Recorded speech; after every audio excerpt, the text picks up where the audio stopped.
4 viktime dhe 3 të lënduar është bilanci i aksidentit tragjik që ndodhi mbrëmjen e të dielës në bypassin e Tepelenës. Në aksident u përfshin 3 automjete. Riza Rapaj, një punojës i OSHE-s që humbi jetën në aksident, drejtonte mjetin tip Benz i cili vinte nga Gjirokastra në drejtim të Memaliajt.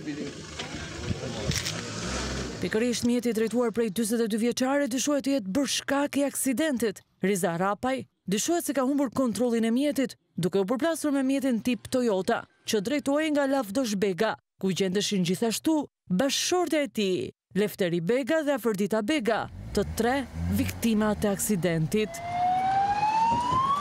Përplasja ka qenë balloreve fort duke u marrë jetën 4 personave. Më pas mjeti tip Toyota është goditur nga pas nga automjeti tip BMW, që drejtohej nga Andi Shkurta, i cili kishte në mjetin e tij edhe shtetasin Jani dhe Lavdia Meta, të cilët mbetën të plagosur në aksident.